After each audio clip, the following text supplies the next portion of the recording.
میں اللہ تبارک و تعالی ارشاد فرما رہا ہے کہ ان عورتوں سے نکاح کرو جو تمہیں اچھی لگے۔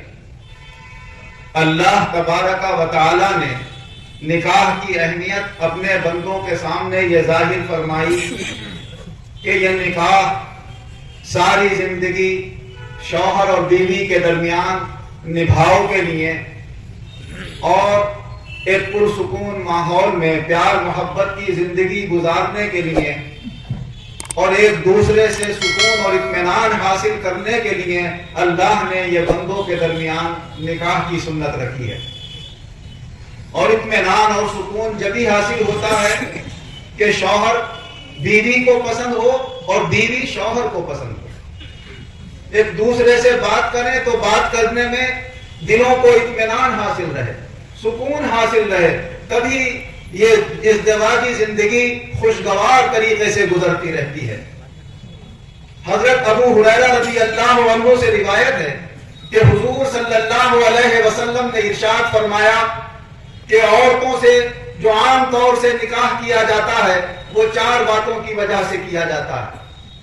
یا تو یہ دیکھا جاتا ہے کہ عورت مالدار ہے، اس کے مال کی وجہ سے کیا جاتا ہے، یا یہ دیکھا جاتا ہے کہ شریف خاندان کی ہے تو اس کے خاندان کی طرف نظر کرتے ہوئے نکاح کیا جاتا ہے، کوئی عورت کے حسن و جمال کو دیکھتا ہے اس وجہ سے اس سے نکاح کرتا ہے، اور کوئی ایسا ہے جو یہ دیکھتا ہے کہ ہماری جو ڈھونے والی بیوی ہے وہ دیندار ہے یا نہیں۔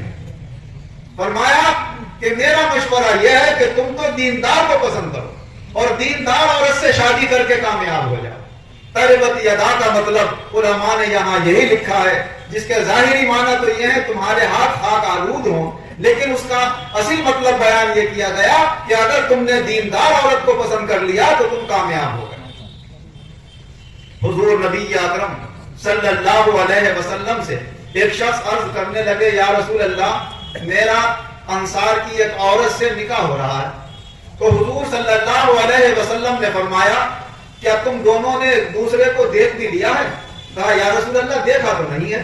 کہا اگر دیکھ لیتے تو اور زیادہ اچھا ہوتا، اس سے اور زیادہ تمہارے درمیان الفت و محبت پیدا ہوتی۔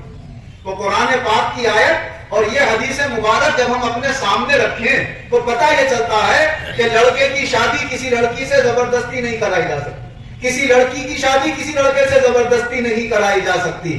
ان لڑکے اور لڑکی کی پسند کا خیال رکھا جائے گا کہ لڑکے کو لڑکی پسند ہے یا نہیں ہے، لڑکی کے ساتھ جس لڑکے کا نکاح ہو رہا ہے وہ لڑکا اسے پسند ہے یا نہیں ہے۔ اور یہی عمل ہمارے نکاحوں میں دیکھنے میں آتا ہے کہ جب دو گواہ یہاں آ کر گواہی دیتے ہیں تو نکاح پڑھانے والے کے سامنے یہ بیان کیا جاتا ہے کہ اس نے نکاح کی اجازت دے دی، تو لڑکی سے نکاح کی اجازت کیوں لی جا رہی ہے؟ اسی لیے کہ دیکھ لیا جائے کہ لڑکا اسے پسند ہے یا نہیں ہے، یا گھر والے زبردستی اس کی شادی کر رہے ہیں۔